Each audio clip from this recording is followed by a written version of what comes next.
Hello aspirants, welcome to Simply Learn channel. आज हम लोग प्रीलिम्स 2020 के जनरल स्टडीज पेपर 1 जो बोलते हैं उसका 10 क्वेश्चन सॉल्व करेंगे। तो let us directly start. 81 number question क्या बोल रहा है? If a particular plant species is placed under schedule 6 of wild life protection act 1972, what is the implication? देखिए, वाइल्ड लाइफ प्रोटेक्शन एक्ट के अंदर 6 शेड्यूल्स कुल मिला के होते हैं।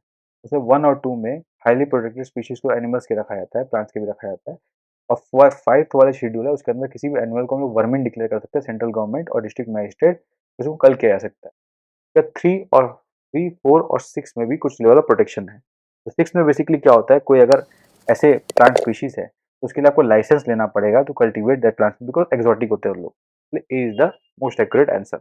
81 का ए। 82 नंबर क्वेश्चन क्या बोल रहा है? With reference to period of Gupta dynasty in ancient India, the towns Ghantasala, Kadura and Chaul were well known as ports handling foreign trade. देखिए, ए आंसर है। फैक्चुअल सवाल है, आपको नहीं पता तो स्किप करने का, ऐसा क्वेश्चन स्किप करने लायक होता है। नहीं पता तो स्किप, बिकॉज दिमाग लगाने से कुछ नया तो आ नहीं जाएगा। ठीक है, तो ये आंसर है। ठीक है, एक लॉजिक भी है। जनरली लोग ऐसा कुछ जगह का नाम बोलते हैं तो वहां पे ट्रेड संबंधित बातें होती हैं, उस तरह से भी आप गेस कर सकते हो। 83 नंबर क्वेश्चन क्या बोल रहा है? What is are the advantages of zero tillage in agriculture? Zero tillage माने कि हम लोग बार बार उसको टिल नहीं कर रहे लैंड को, तो क्या बेनिफिट हो सकता है? Sowing of wheat is possible without burning the residue of previous crop. बिल्कुल सही। हम लोग टिल नहीं कर रहे, सीधा हम लोग पिन करके अंदर डाल दे रहे हैं। इसी में टेक्नोलॉजी राइस का आया था, जो जैसे हम लोग राइस को सीधा प्रेशराइज करके सीड के अंदर डाल देते हैं, हम लोग को क्लीन करना ही नहीं पड़ा था after harvesting. Without the need of nursery of rice saplings, direct planting of paddy seed in wait soil is possible. बिल्कुल सही बात है। Carbon sequestration in the soil is possible, ये भी सही बात है। ठीक है, इसका आंसर डी होगा।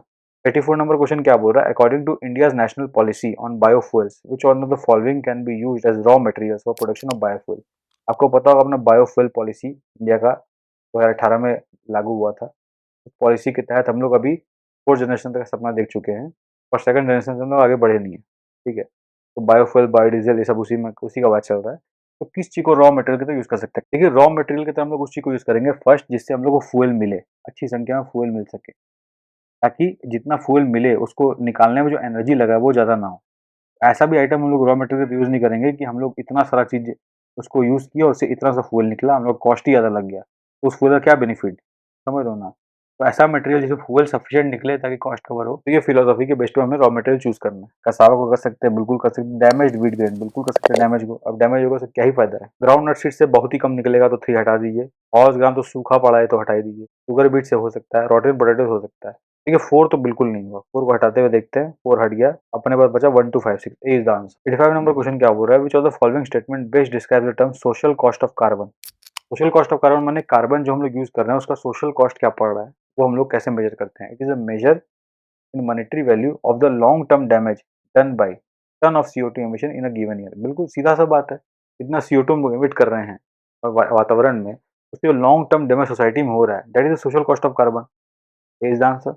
86 नंबर क्वेश्चन क्या बोल रहा है? With reference to pulse production in India, दाल का जो उपज हम लोग भारत में कर रहे हैं उसके संदर्भ में इंफॉर्मेशन दिया है। Black gram can be cultivated as both kharif and rabi crop. सही बात है। Green gram alone accounts for nearly half of the pulse production. देखिए, अलोन लिखा है, बात गलत है। ग्रीन ग्राम हम लोग 50% थोड़ी ना खाते यार। In the last 3 decades which while the production of kharif pulses have increased, the production of rabi pulses have decreased। ये बात भी गलत है। आंसर होगा इसका ए। बस आपको एग्रीकल्चर ट्रेंड्स पता होगा तो क्वेश्चन कर पाओगे, वरना डिफिकल्ट हो जाएगा। ऐसा क्वेश्चन तब आपको स्किप करने में और कोई रास्ता बचता नहीं। 87 नंबर क्वेश्चन क्या बोल रहा है? द क्रॉप इज सब ट्रॉपिकल इन नेचर। ये क्रॉप का बात कर रहा है, आपको बताना कौन सा क्रॉप है। Hard frost is injurious to it. It requires at least 210 frost free days. इसी में तो पता चल गया हमको। 50 to 100 centimetre of rainfall for its growth. A light well drained soil capable of retaining moisture is ideally suited for the cultivation of the crop. Which one of the following is that crop? A is the answer, cotton। A। देखिए, simple सा cotton के लिए condition है कि 210 fast free days अपने को चाहिए, इसीलिए कॉटन हर जगह ग्रो नहीं करता। ठीक है, A is the answer. 88 number question क्या बोल रहा है? With reference to solar water pumps, solar माने solar energy driven water pumps, consider the following statement. Solar power can be used for running surface pumps and not the submersible pumps. देखिए, submersible pump भी कहीं ना कहीं चला सकते हैं, पर मेनली क्या होता है, सन क्योंकि डायरेक्टली लाइट पड़ेगा पंप के ऊपर, तो ही वो पंप के अंदर जो प्लेट लगा होगा वो उसका पावर यूज कर पाएगा ना। वो कॉन्सेप्ट को हल्का कंफ्यूज करने के लिए कोई स्टेटमेंट दिया आपको ये, तो ये बात जो है गलत है। सबमर्सिबल पंप के लिए यूज कर सकते हैं हम लोग, उसका प्लेट बाहर रख देंगे। सबमर्सिबल पंप नीचे है पर वो एनर्जी बाहर से प्लेट से ले रहा है, क्या दिक्कत है? One is wrong. सेकंड क्या है? Solar power can be used for running centrifugal pumps and not the ones in the piston. ये तो गलत बात है भाई, पिस्टन वाला को भी चला सकते हैं हम लोग। इसको भी एनर्जी चाहिए, वो सूर्य का एनर्जी लेके वहां पे दे सकते हैं अगर हम लोग, तो वो चीज सोलर पावर पे काम करेगा। सिंपल सा लॉजिक है, तो इसका आंसर होगा D. Now coming to the next question. 89 number question क्या बोल रहा है, with reference to the current trends in the cultivation of sugarcane in India consider the following statement. अब गन्ने की खेती के लिए कुछ सवाल पूछा है, उसमें स्टेटमेंट पढ़ते हैं कौन सा सही है कौन सा गलत है।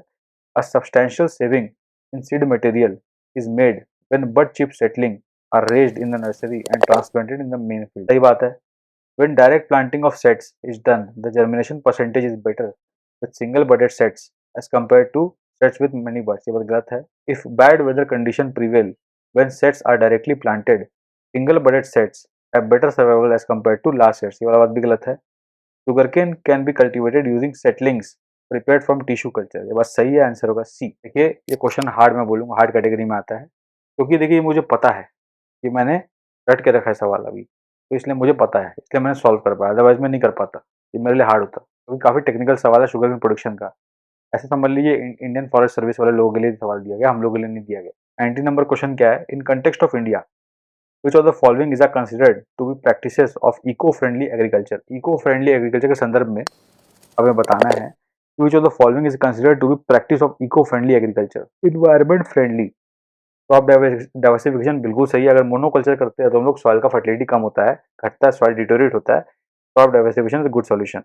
लेग्यूम इंटेंसिफिकेशन बिल्कुल सही बात है। टेंसियोमीटर यूज, ये भी सही है। वर्टिकल फार्मिंग ना, वर्टिकल फार्मिंग थोड़ा लेस इको फ्रेंडली है, तो 4 इज रॉन्ग, आंसर अपना ए।